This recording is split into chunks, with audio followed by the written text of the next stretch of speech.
hypnosis does is it causes physiological changes in the body, which are measurable, and it creates positive clinical outcomes.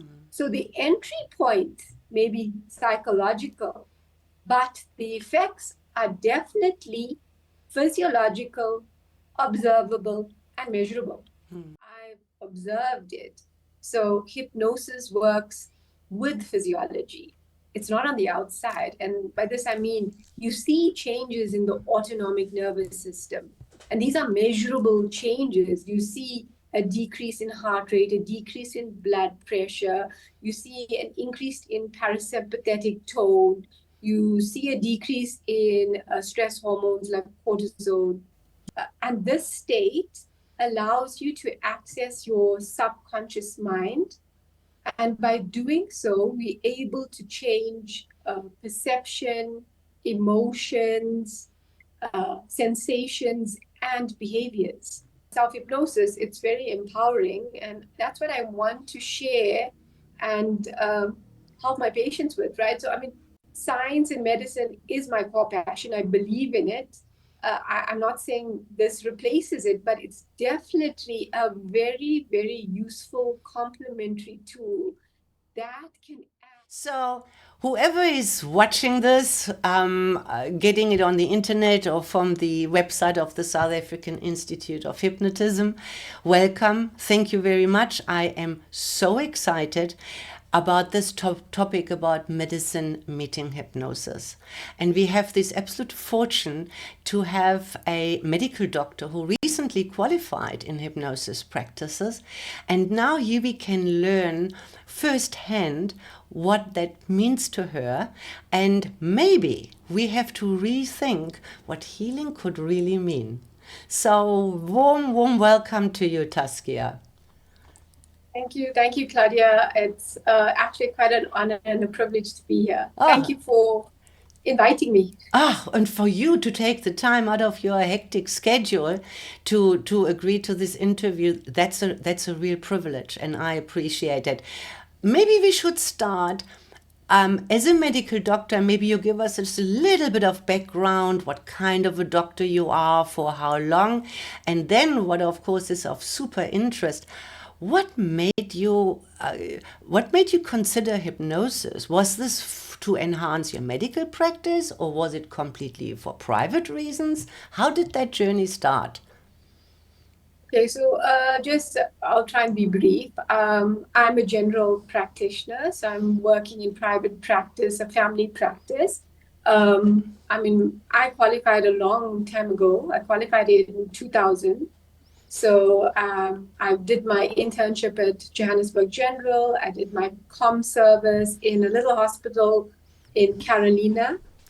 And then I worked in Tara, which is a psychiatric hospital. I was considering doing psychiatry. So I was in Tara for 6 months. I was in the lockup ward doing ECT, electroconvulsive therapy. So I was with the quite highly psychotic patients, a lot of borderline personalities. But I didn't quite enjoy it because I felt it was quite restrictive. I missed doing the hands-on, the procedures and being exposed to the variety. So then I went back I worked in medical casualty in Joburg Gen. I worked in trauma. I worked in all the Netcare casualties from Sunning Hill to Union to Garden City to Mill Park, until I eventually settled in private practice. And then I took over the practice in 2010, and that's where I've been enjoying it. It's really nice. I have amazing patients, and so they say choose a job that you love, and then you'll never work a day in your life. So that's what I'm living.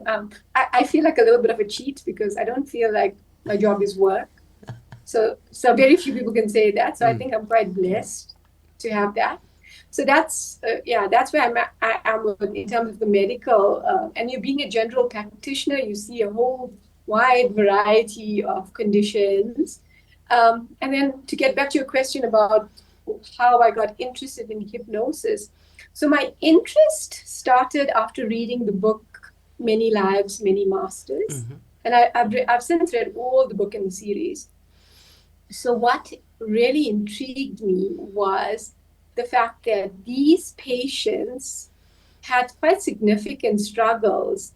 And despite being on medication, they weren't achieving actually lasting wellness. Symptoms were being controlled to a point with medication, but ultimately they were still stuck in that same cycle until they were introduced to hypnosis. And in I mean, that book, it was particularly past life regression. So that really drew me in, and I was so fascinated and I was like so intrigued. And then I started noticing amongst my own patients that there was a pattern emerging. There were certain patients who presented with maybe non-specific symptoms, but these symptoms were really troubling them. It was affecting their lives. And we'd investigate, I mean, fully investigate, do everything. Yet all investigations come back showing, I mean, there's nothing that we can pinpoint, can't find an underlying cause. So if you can't find something, you can't treat it. Then I'm stuck. So I refer them on to a specialist. They go to a specialist, go through the same whole cycle again. Still nothing, can't find anything. So what happens to these patients? They get referred to a psychiatrist. And then ultimately what happens? They get put on medication again. But the medication doesn't really solve the problem. So again, manages the symptoms to a point, but then you deal with side effects and the struggle continues. It seems like an endless cycle. So for me, I was like, no, man, surely we can't leave these people. I mean, surely there's a way to help them because I've always believed in a holistic approach. And then I'm in like hypnosis. This was like, a light bulb moment, like, maybe there's something here. And so that's how, but granted, I think this is not brief, sorry, Claudia, but so granted, I read that book in 2010.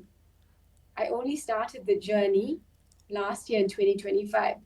But life happens, you are busy with young children. And then, unfortunately for me, my life took a really bad turn in 2024.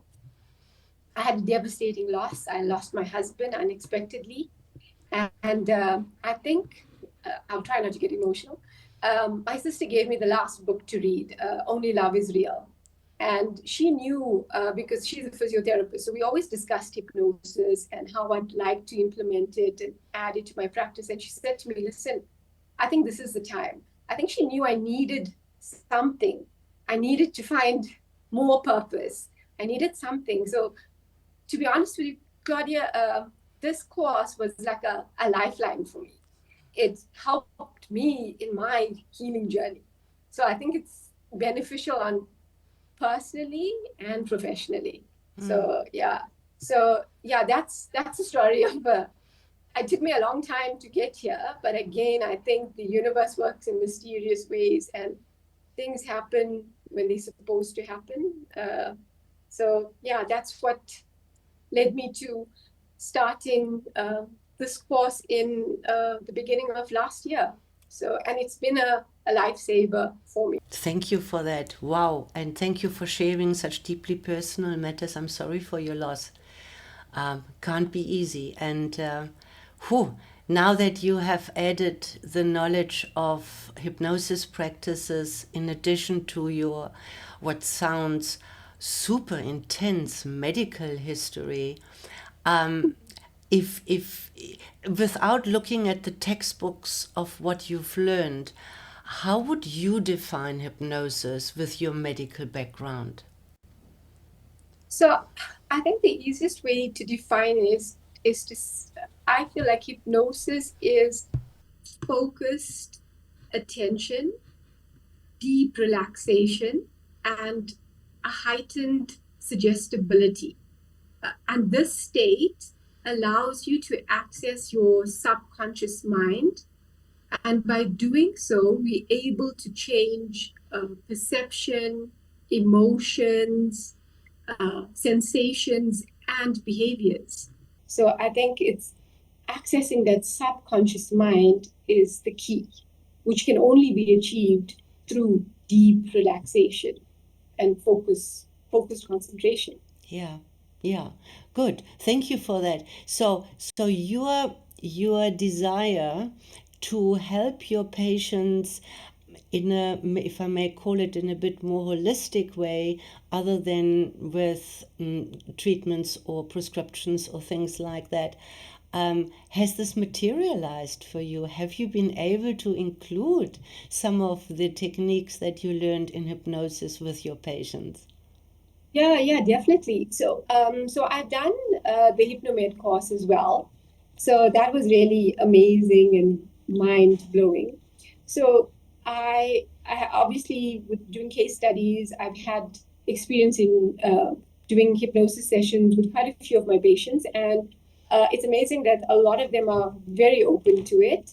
There was a patient that I'm going to just give you a case that I had done recently. So there's a patient that I had done a few sessions of hypnosis with. I did a few resource sessions, and she's an older woman who had sustained a head injury to her forehead. She had a hematoma on her forehead. So she came to me 2 weeks after the injury. So she had been treated at casualty because it was on a weekend. But this hematoma was quite significant and it was creating pressure, and it wasn't resolving. So now the difficulty when a hematoma has been there for 2 weeks is that the blood coagulates and thickens, right? So drainage is quite difficult because the blood is thicker. It's not easy to drain. You can drain it easier when it's more in the acute stages. But now she trusts me and she didn't want to go to a plastic surgeon. She said, no, please. I mean, sometimes they think I can solve all their problems. So I said, okay, let's. And she was also she's quite afraid of needles and blades and all of that. So I said, okay, let's do this. Let's try, if you're open to it, let's try hypnosis and let's induce anesthesia in that area, and let me use relaxation, and let's try and gently drain this and resolve it. And she was like, oh, good, let's go for it. So because I did hypnosis with her, just with subjects, so I did a rapid induction, and then I created anesthesia, made sure that she wasn't feeling anything. And then I proceeded to drain, but the drainage was, I only drained about 1 ml. So what happens, you drain a bit and then it fills up again. So it wasn't really significant. So I said, listen, I'm not happy. It's not where I'd like it to be. So can we go a little bit further? Can I make a little incision? And can I just gently just get all of that unwanted fluid out that's causing all this discomfort and pressure? And she said, great. So then we proceeded, and while I was there, I kept talking to her with good suggestions Hold in the on, hold control on, room. hold on. Did you Yeah. not put an anesthetic? Did you not use an anesthetic? No, no, I didn't. I Oh, kept checking. So I made a little incision, yeah, and she was like calm, and I kept deepening, talking the whole time. yes, And yes. then I kept deepening. I did the okay. I don't know if I did the right thing. I was in control room of the mind, Yeah, yeah. and then I gently carried on. Breaking down this hematoma. It took me about 40 minutes, Yeah. but I successfully drained, and she was happy, and this lesion resolved so much quicker, like within 2, 3 days. There's not a scar on her forehead, and it's looking absolutely Amazing. beautiful. She is absolutely happy. So I was very happy. So I was like, so That, this just like was a convincer for me. I was like, okay, because of I mean, I course. hadn't really done, I mean, we did it in class, and then I said, I knew she was a good subject. So I wouldn't have just, I can feel when they're good subjects. I said, okay, let's do this. So the reason I did it with her is, okay, I wanted to convince her for myself, for one. I knew she was a good subject, and I knew that she had this fear of the needles Mm. and, all the medical equipment. So I didn't want to feed into that fear. So yeah, that's how I used it. So I hope Wow. you can tell me if it was okay, the It right thing. I just sounds followed guides. no, I mean,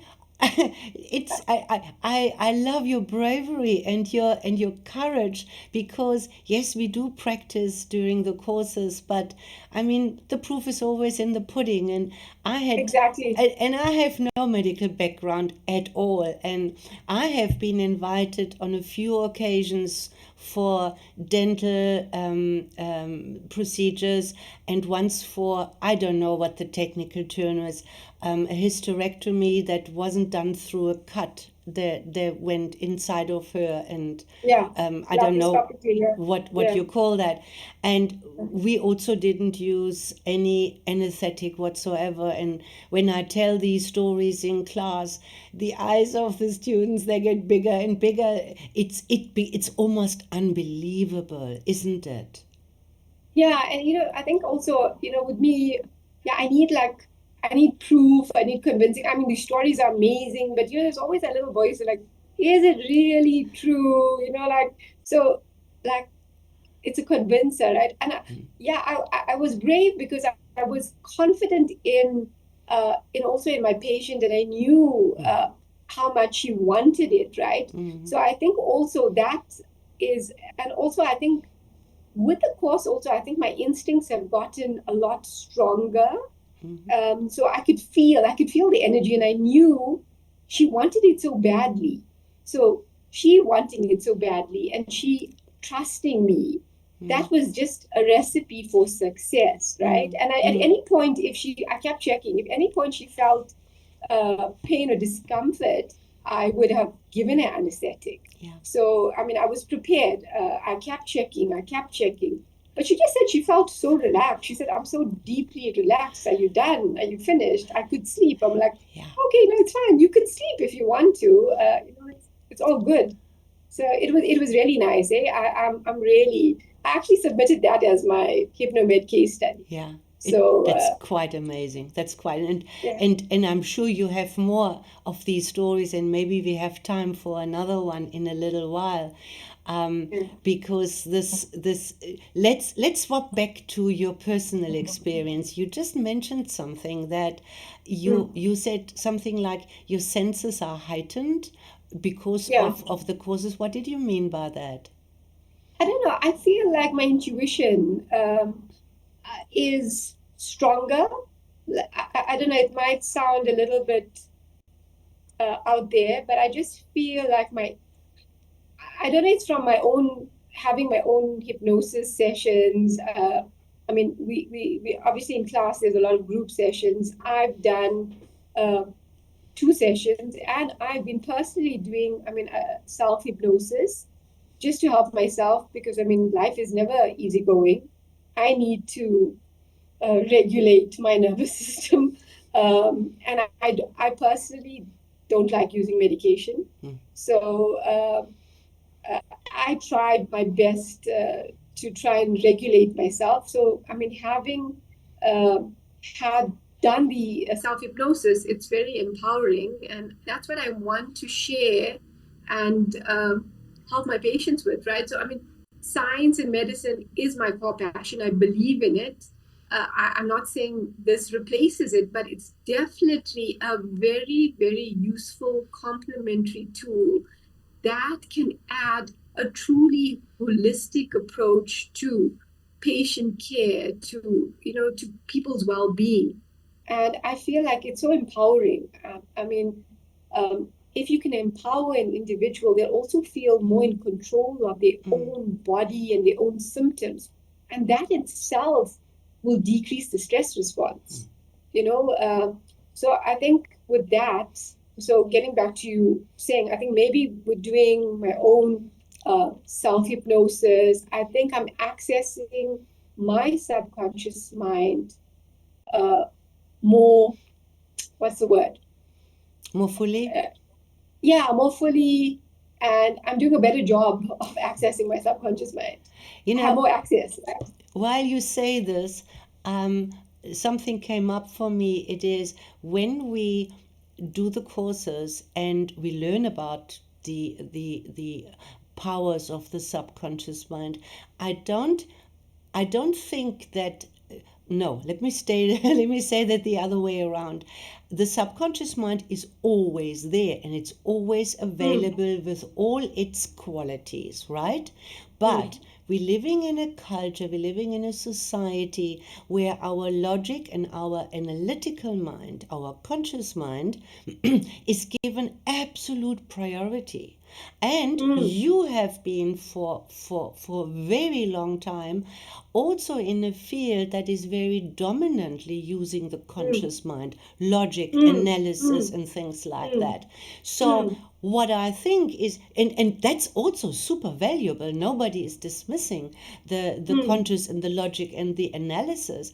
But I think what happens when we do the courses and we start understanding all the values that are available when we access the subconscious through relaxation, through bypassing that analysis, we mm, kind of develop a harmony where that gut feel, that feeling, that intuition, as you call it, which probably is also always there, but it's been mm, overwritten prior mm. by what our conscious mind is telling us. Yeah. So just to add to that, I think what happens is that the conscious mind is too loud. So I think it dampens and softens the subconscious mind. And I know particularly with me, I'm an overthinker of note. So that conscious analytical is just so loud and it dampened that, right? So that connection, there's a disconnect. So I think also if I had to describe my first experience under hypnosis, right, I didn't know what to expect. Yes. So I was excited. I was like, oh, what is going to be? I'm going to be like, oh, I didn't know what to expect. And it was obviously a group setting in class. And it was, so what I felt was, it was just a calm awareness. I felt my thoughts slowing down. I felt focused relaxation, but probably the most relaxed that I've ever felt. And my inner voice got quieter. Mm-hmm. And that was amazing. Mm-hmm. That was liberating. That was so nice. That was brilliant. Like, I didn't have that inner voice. That was like, wow. For me, that was like the best feeling. So that was my very first experience. And then, like my sister and I both the same, right? And we're like, did you feel that? Like, what was that like for you? It was just quietening that inner voice was nice, actually. Of course. Because what is that inner voice? The inner voice is your conscious mind that Mm, has a function to keep you safe together with your nervous system. It's a kind of the spokesperson of the nervous system, you know, and our mm, belief systems and our past. So I like to always say that this inner chatter, what that the mind gives us, is kind of the mind does a statistical review of the past and projects it to what is now and what could be, and then gives all the warning signs. All the yeah, what if, yeah, right? yeah, And this is not, we shouldn't judge this negatively because yeah, it's just trying to keep us safe. It yeah, thinks, protective. familiarity equals safety, right? And Yeah, that's sometimes the problem when we want to overcome certain things, is that when we don't believe in something that we haven't experienced yet. So we're holding on to that familiarity, and that hinders us from opening the doors into so much, in endless potential, really. Yeah. yeah. No, it's amazing. So yeah, definitely, with hypnosis, there's definitely physiological effects. There's no doubt about it. I mean, I've observed it. So hypnosis works with physiology. It's not on the outside. And by this I mean you see changes in the autonomic nervous system. And these are measurable changes. You see a decrease in heart rate, a decrease in blood pressure. You see an increase in parasympathetic tone. You see a decrease in stress hormones like cortisol, decrease in inflammation, which you can measure with inflammatory markers. You see changes in brain activity, which you can assess with neuroimaging studies like MRIs. You can do EEGs. So there is measurable changes that occur. So it is backed by science. It's not like out there. It is definitely backed by science. Thank you for that. So, Thank you for bringing that up. I would have asked otherwise. You know, when I started studying 27 years ago hypnosis, we were shown some videos. So I don't know whether that's still true nowadays. That's why I have to say that. But we've been shown videos from America where first aiders, firemen, these kind of people are trained in hypnosis. And there were stories, and again, I don't know whether my medical terms are correct, where people that at the scene had 4 degrees burns, with the paramedic giving cooling suggestions and healing suggestions, they arrived at hospital with lesser degree burns. You know, yeah, why yeah, do you think? So I mean, this is just the tip of the iceberg of the stories yeah, you can tell and I can tell. You from yeah. a medical background, me totally from a non-medical background. And yet we have so many stories to tell in this, just two of us. You know, a colleague of mine years ago had removed tonsils in an adult. And it was only possible because in those days, people weren't as open to hypnosis as they are nowadays, which is another question I have just now. And because it was also a lady on the courses, and she wasn't a very good subject. And the reason why it was allowed, because her husband, also on the courses, was the anesthetist and knew the surgeon. And they said, we want to try this out, to do this tonsillitis, I think you call it, or the removal, The tonsillectomy. Yeah, tonsillectomy. tonsillectomy in an adult, which I believe is very painful. Yeah, it is very painful, longer recovery, Yeah, and they more did that, painful. and they did that without any anesthetic, with the husband Oh, standing wow. by, you know, having the anesthetic ready to be used. Yeah. And when it was done, she sat up in theater on the bed and said, I would like a glass of Coke. Wow. Yeah, I can believe that. I can definitely believe that. And we It's don't even touch childbirth, you know, where yeah. I mean, that's how I got into it, because it was pure synchronicity, I believe, that I met an obstetrician that taught me self-hypnosis for painless childbirth. And I mean, what a difference when I hear the other women scream in the yard, and mine was over in 2 hours. And yes, of course, I had discomfort, but my excitement was much bigger than that.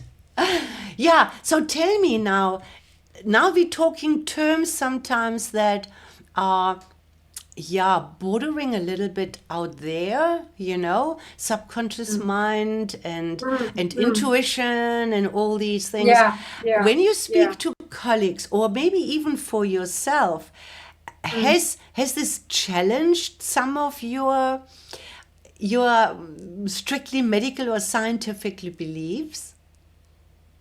Yeah, so I mean, so remember, I'm actually quite open-minded. I mean, I always listen to both sides, but there are people who don't. Some people are just strictly, it has to be a very black and white, let me say. They don't look at anything in the gray area. So you have to support it with evidence. So with your scientific minds, then you would talk about more, bring up the clinical evidence, like how people under hypnosis, how what are the changes that occur. uh, I mean, the deep relaxation, what happens when you deeply relax. So they basically, the observable measurable changes would be a decrease in the sympathetic nervous system, which is your fight and flight response, and an increase in your parasympathetic nervous system, which is your rest and digest. So changes in these two systems will then bring about a decrease in your stress hormones. decrease in heart rate, decrease in blood pressure, decrease in muscle tension. And what is this doing? This is basically decreasing your stress response, because we know how damaging stress is, right? What does stress do to the body? Stress aggravates and worsens so many conditions like pain, gastric conditions, irritable bowel, insomnia, blood pressure. I think it actually, let's just say it aggravates everything, right? But what hypnosis does is it causes physiological changes in the body, which are measurable, and it has it creates positive clinical outcomes. So the entry point may be psychological, but the effects are definitely physiological, observable, and measurable, right? So, I mean, that's how I would explain it. But like, so if I had a very cynical colleague, again, I'll go back to the thing. Proof is in the pudding. So what I would do is I would say, listen, after we have the discussion and we talk clinical terms and physiology, I'd say, listen, the best thing is let's do a session, right? Let's do a session. And a proper pre-talk will address misconception and put it to bed. And then we get you ready. We do a mind-blowing session. And then that's the convincer. Well, I think. Yeah. Well, that's how I would. That's how I would deal with a colleague. Yeah. A cynical colleague. Like, I think proof is in the pudding, right? Yeah. And I think the difficulty that hypnosis practitioners face is that there's a lot of misconceptions. There's not a lot of education. Obviously, there's always a preference for using medication. I think also medicine also focus on that divide between mind and body. So that's a big problem. So clinical medicine is excellent at diagnosing a physical problem, treating acute illness, whether it's using pharmacological measures or procedures to directly change the body. But the gap is in the middle ground. It's in that mind-body connection. And that's where hypnosis quietly shines, because we know that thoughts and emotions and perceptions can aggravate and worsen symptoms in a lot of conditions, especially like pain, gastrointestinal, insomnia, headaches, migraines. I mean, there's so many, right? But I think this is where we need to look at that mind-body connection, because hypnotic suggestion works so beautifully in reducing pain, changing perception, and altering emotions. So I think it leverages neuroplasticity and so brilliantly. I mean, we strengthen those neural pathways, and we just enhance overall well-being. It's amazing. So I think as a complementary tool, it can work so brilliantly with medicine to provide a holistic approach to patient care, resulting in lasting, sustained wellness. We'll empower our patients. There's so many benefits there. Yeah. So sorry, I'm going on here. Sorry. No, you're doing brilliantly. This is gold. I just wonder. I mean, you obviously converted. You have been convinced, not by just watching and learning, but by also doing it, applying it. Why do you think the hypnosis is not utilized more in the medical field? So again, I'll say it's because of the misconceptions, right? Time constraints, because remember also, if I had to look at my normal consultation, is much shorter than a hypnosis session, right? So personally, that's where I'm struggling at the moment, because I don't have enough hours in the day, because I need to, my primary focus is my medical practice, but I also want to help those individuals that will benefit so much from the hypnosis, right? So what I've had to do often is start my day much earlier, or end it much later just because the sessions are longer. So time constraints. I think with other medical professionals, we need to address the misconceptions. The other issue is obviously it's not supported by medical aids. So, the costing is the issue. Also, I mean, a lot of people, it's you want to treat with medication, right? Not everyone believes that we can find a holistic way. I mean, medicine works, don't get me wrong, there's a place for it, but there's some places where medication is just a band-aid. I mean, I believe we have those faulty programs where, especially in mental illness, there's those faulty programs. The medication subdues it, it keeps it at bay, but the mind is so powerful, it pushes back. And that's how I explain to patients, it pushes back, because often I have a patient who come to me and say, listen, I've been put on this antidepressant by my psychiatrist. I've been on it for like 10 years, but I feel like it's not working anymore. Can you increase the dose? Can you change it? But the issue is, it's not the medication. The medication was just holding it at bay, but the faulty program is pushing back. So, I mean, we can increase the dosage, but then I have to warn them, listen, then we have to deal with possible side effects. And then you also lose that person. They become blunted. I mean, they become vacant. I've seen it.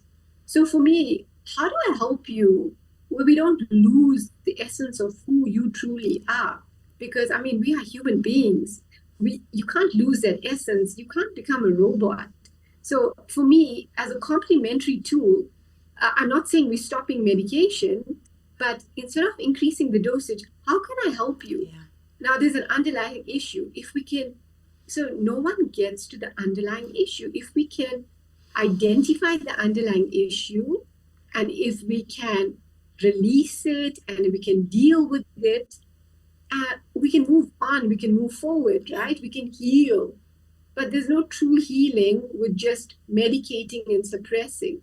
So that's where I feel like I needed to look at something to help those patients where medication is not helping them. So like I couldn't sit by. I'm like, no, I can't just leave you, because I felt helpless. And that's why I feel like hypnotherapy and hypnosis is like a lifeline, right? But again, people need to be open to it. They need to understand it.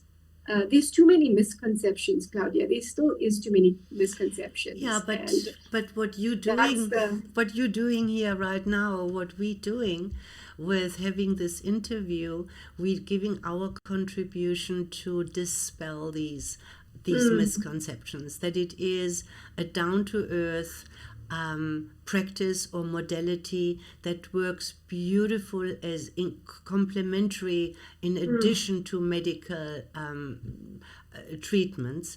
And so I'm going to guide us towards something which is maybe not 100% fair, but how I would like to start. So with this case study that you described, that you used hypnosis on your patient to induce anesthesia without using any chemical. Is that correct? Okay. Yes. So just tell us, and how did you do that? Normally, when I go to the dentist and he gives me an injection and then it gets numb and then he can do his procedure. Now, and I mean, of course I know, but I'm explaining it for the listener. Now, you don't have to go into too much details, but in theory, so how can that get numb when you don't inject a chemical in there? Okay, so that's basically because so I got the patient into a state of deep relaxation, right? So thereby there's focused attention. So we access the subconscious mind.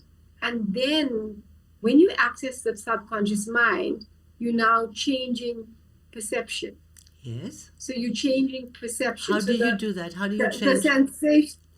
So, I mean, with suggestions. Oh, so just with words, no? With words, yes. Okay, so it's with words. It's talking to the patient. Okay. So talking to the patient, visualization. So it's imagery, guided visualizations and imagery. And this is how the beauty of it, because now the brain is visualizing and imagining and making this happen. Yeah. If that's Yeah. if I'm stating it correctly. Yeah, no, absolutely. So, Absolutely. It's perfect. I just wanted for the listeners to hear that it wasn't anything like swinging pocket watches or oh I no, don't no, know no, what no. people might. It was just with words. Yeah, It's just with words. it's okay. We have And to enter but this. also, Hmm. yeah, it's also because I mean also there's trust, right? So Sure. I feel like I'm blessed and at an advantage because I've gained the trust of my patients, and also honestly speaking, being a doctor, and I am a very ethical person, I will not do anything that goes against, we do no harm. I live by the Hippocratic Oath. Yeah. So patient, I think that rapport building is easier.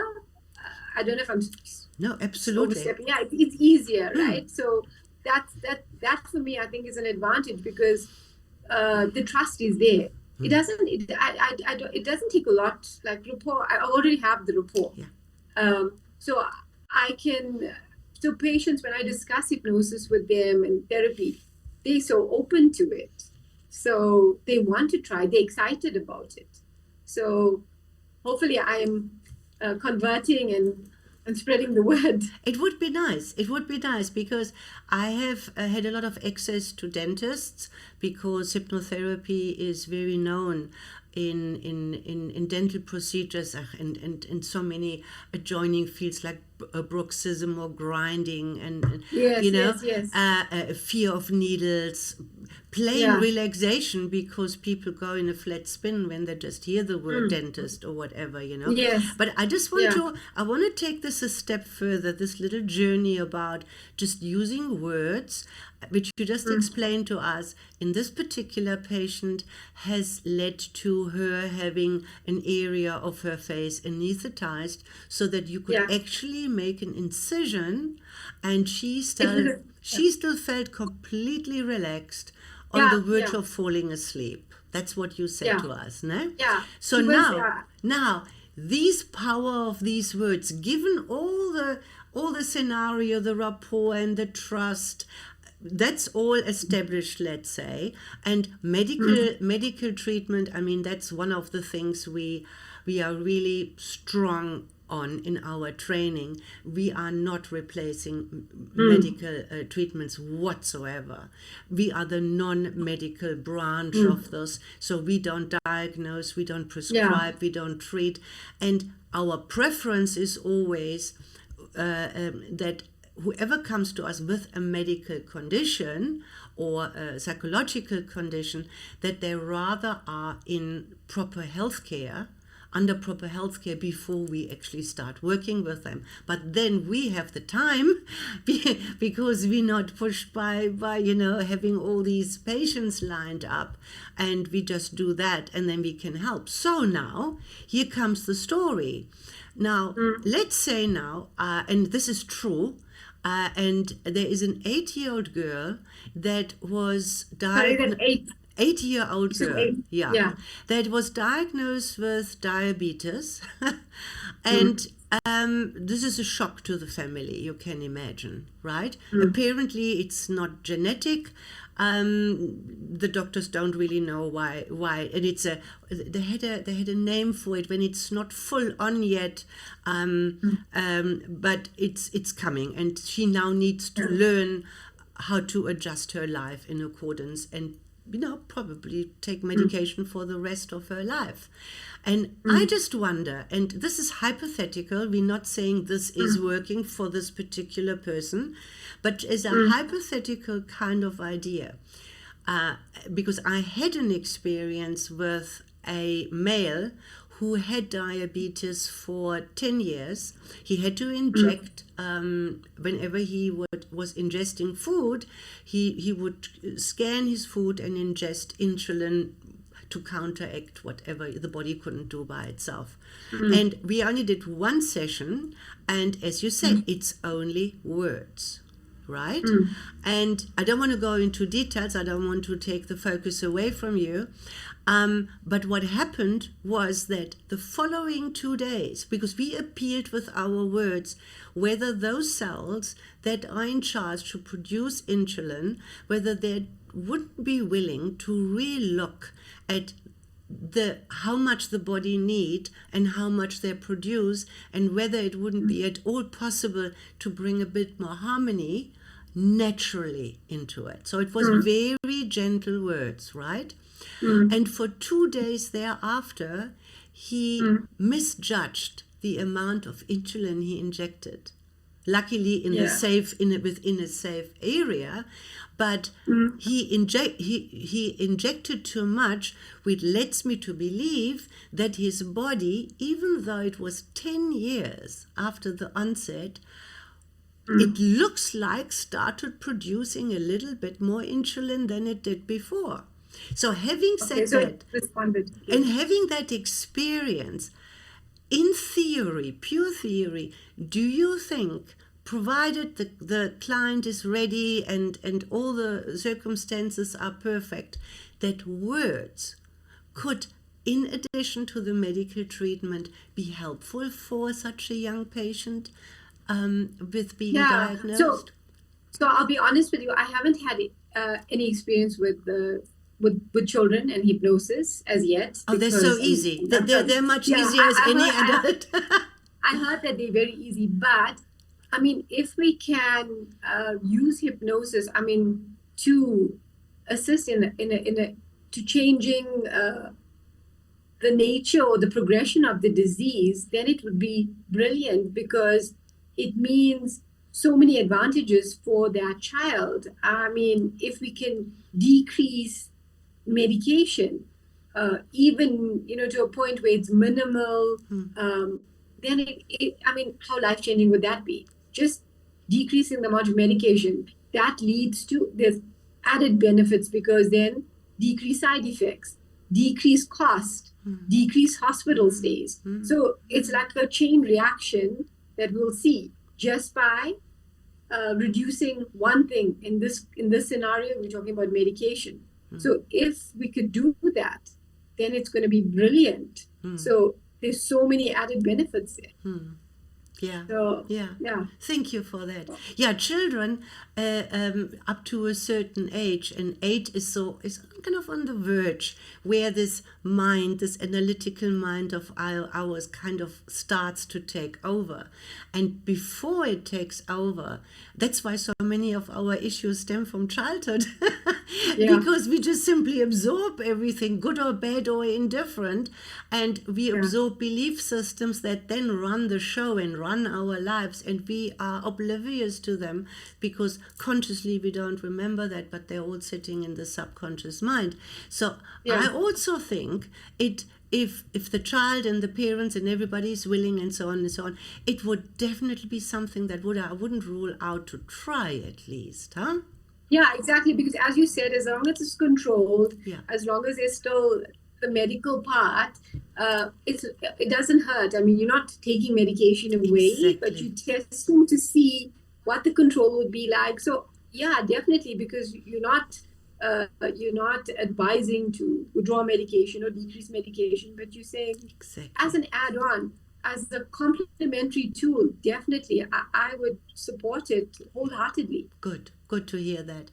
So now that we know the power of words, when the subconscious mind is available through the natural state of hypnosis, which feels very much like just super deep relaxation, and actually kind of a yummy feeling, because lots of feel-good hormones are also, coming bubbling to the surface when we are relaxed and we're not in anxiety anymore. So these words, with understanding the power of them, would you say that your communication with your patients has adjusted since you understand that? Yeah, so I would definitely say I'm using language more effectively, and by that I mean using definitely more positive framing. I'm framing information in a more positive more positive terms. So I'm using hypno language. So instead of saying this is going to be painful, I would say you may experience a bit of pressure or discomfort. So I'm also, using waking suggestions when I notice that a patient is highly suggestible to reduce anxiety. I'm using words to comfort, to empower, to heal. So the doctor-patient relationship is becoming more a partnership. So I've always been holistically minded. I always listen to my patients. So I think that's what they enjoy about me, because I always believed in treating a person as a whole, body, mind, not just a symptom. But so this whole journey with hypnosis has just reinforced my belief and strengthened my belief in the mind-body connection. And I truly believe that to achieve lasting wellness, we really need to acknowledge and support this mind-body connection. So I think the other thing is active listening. So I think I'm listening. My listening skills have also improved. So I think in that way, those listening and language skills have definitely improved during my hypnosis training. Cool. Very cool. So, we're going to have the shotgun questions that we keep super short. And then we have a final question that you can just, do as much as you want. So the quick fire round, right? One medical or one myth in the medical field about hypnosis that you would like to correct. Okay. I don't know if it's a myth in the medical field, but it's a myth that I've encountered a lot, especially with patients, and it's regarding mind control, that the therapist is in control. So that one I definitely would like to address, because having experienced myself, while you're under hypnosis, in trance, you still are in full control. You can think, you can move, you can talk, and nobody can make you do anything that goes against your core values and beliefs. So that's one myth I definitely have to address regularly. Cool. Very cool. So one thing medicine could learn from hypnosis. So that's an easy one, and that's to be more patient or client centered instead of symptom or disease centered. If you understand what I'm saying. Very nice. One thing hypnosis could learn from the medical field. Okay, so with the medical field, we love standardized assessments, right? So I don't know if this is too much, and I also know what you're going to say after this.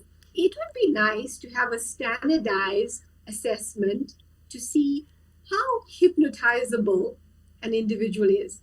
And I know what you're going to say. You can already assess that in the pre-talk, but like a nice standardized little form would be nice. Yeah, and then the client may not change from day to day.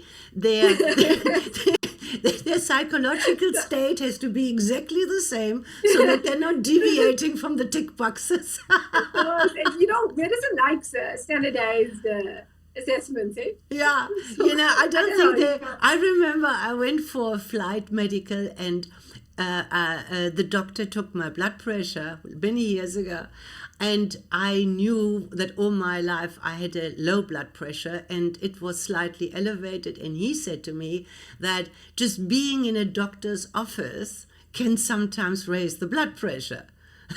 So I don't know whether your tick boxes are working for that. Yeah, exactly. Yeah, that's for white collar hypertension. Yeah, no, that was it. Yeah, that was just but it would be nice. I wanted to see your reaction. That was done deliberately. Okay, let's have the next one. Complete the sentence. Healing begins when? When you truly let go and allow access to your subconscious mind. That's when the magic and healing can begin. Wow. Okay. Whew. Last short one of the quick fire round. What has this journey taught you about being human? So, what it's taught me is that we as human beings are definitely resourceful, and we have inner resources. We have the answers to our own problems, but we've just lost the ability to connect with these resources. So, I think that with using modalities like hypnosis and hypnotherapy, we can reignite that connection. Beautiful. Beautiful. Wow. I don't even know whether I want to ask the last question, but maybe you feel drawn to answer it. How, so this last question, unless you have, of course, anything else to add, No, no. how do you see the future in your in your in your wishful thinking? How do you see the future of medical the medical field and the field of non-medical hypnotherapy?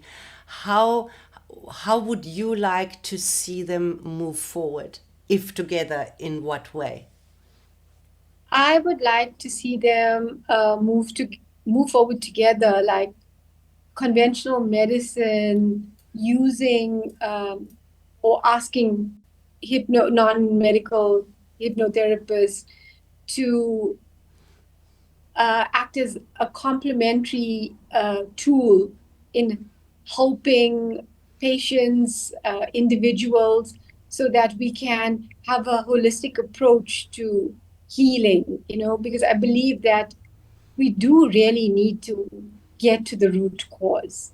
Because if we don't get to the root cause, we are doomed to repeat cycles. Yeah. So, I mean, with normal medical practice, sometimes it can be straightforward. With investigations, we can identify a cause and we can treat it. But that is not the situation all the time. Yeah. Actually, more of the time, it isn't, right?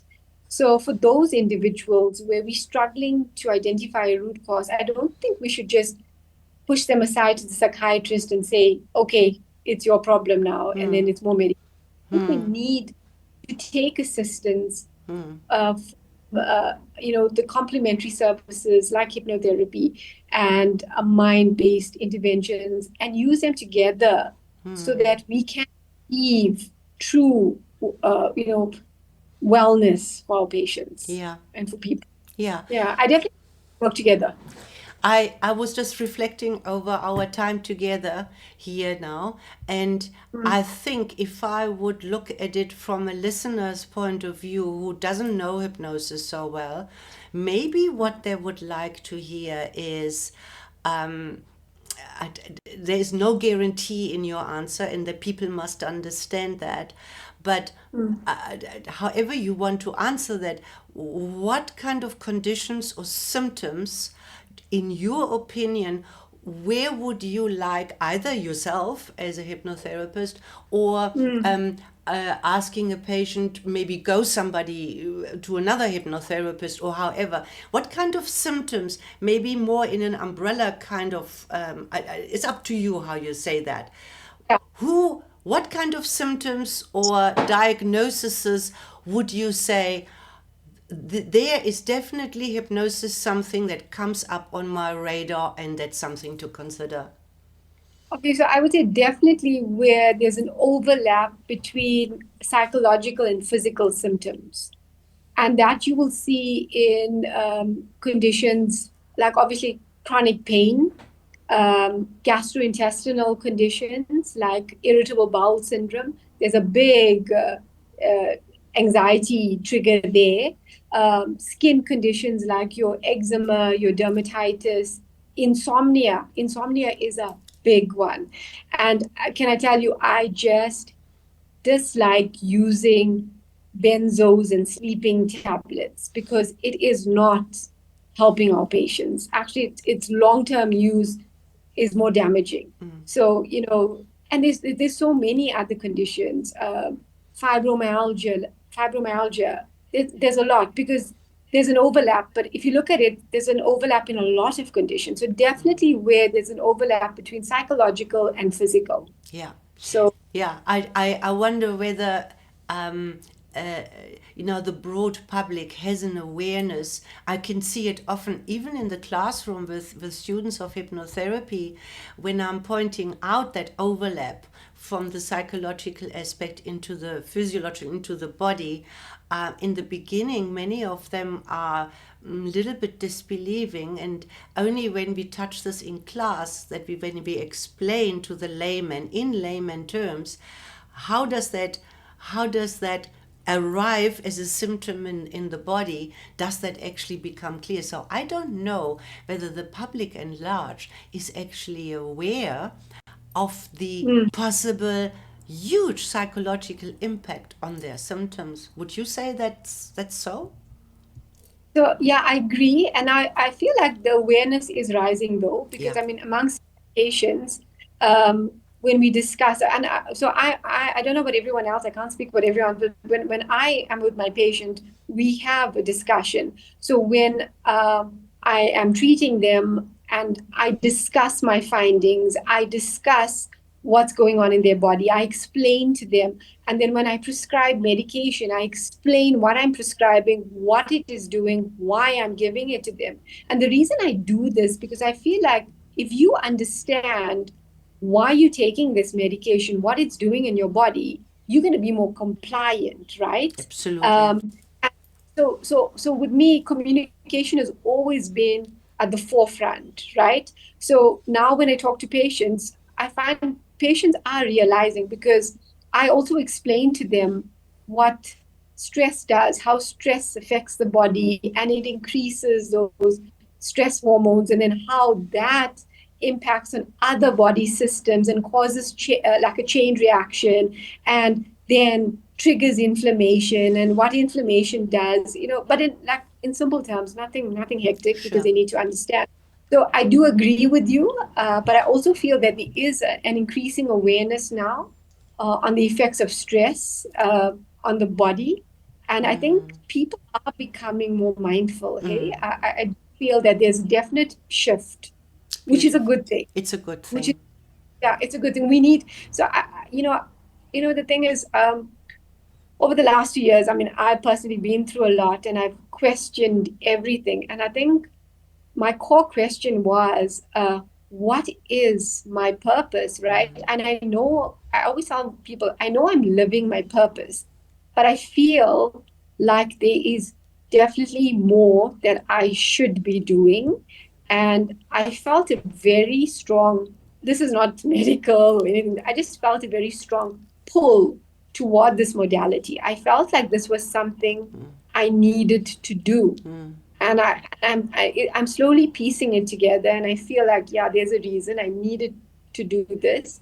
I feel like this is part of my journey, and I feel like with this modality I'm better equipped to help people, but also to educate people, not just just help them, to educate them, so that we can all become more empowered, Yeah. and we can manage our own body Yeah. more productively. Yeah, You taking know, taking to a degree responsibility also back, and yes. maybe, and that's a little bit of a drawback of having medical schemes available, is you intend to go to the doctor much quicker, because it seems easy and it's the done thing, than to listen to your body and do a bit of search, what could this possibly mean. But yeah, that's, you started with the 1 day course that we have when we teach self-hypnosis. I really Yeah. wish everybody would do that, because it's so valuable when you start understanding the subconscious mind and what it is about. And those details, of course, are on our website. So I think it is time for the last famous words. What impression would you like the listeners, what impression would you like to leave with the listeners? What do you want to say as the ultimate summary? So I think what I'd like to say is that I hope that after they watch this interview, that the public understands how significant hypnotherapy is as a complementary tool moving forward, to help people to attain psychological and physical wellness. I just hope that they understand that it is a tool that is based in science and that it is safe and that they are definitely proven results. I hope that is what they take home from this interview. And I hope that they can see how passionate I am about it. Yeah, I'm passionate about medicine and I'm passionate about this because I'm passionate about healing.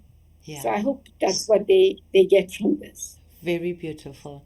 Taskia, is there anything else you would like to add? No, I just want to say, like, the whole course was amazing. And I have to say, I simply loved the past life regression. That was the most amazing course. Everything, all the courses were amazing, but I felt like doing past life regression is such a privilege and an honor. And I have to say to you that I take it very seriously. I respect it tremendously, and I feel there's so much of benefit in it. And I know it's a little bit of a touchy subject. It's not something that everyone is open to, but I think that was truly amazing. And I think all you guys there at SAI are just amazing, so supportive, and your teaching is brilliant. So I hope that more people can come to you and gain from your knowledge and your experience and feel the love. Wow, I think this is the perfect point to stop. Thank you Yeah. so much. That was amazing.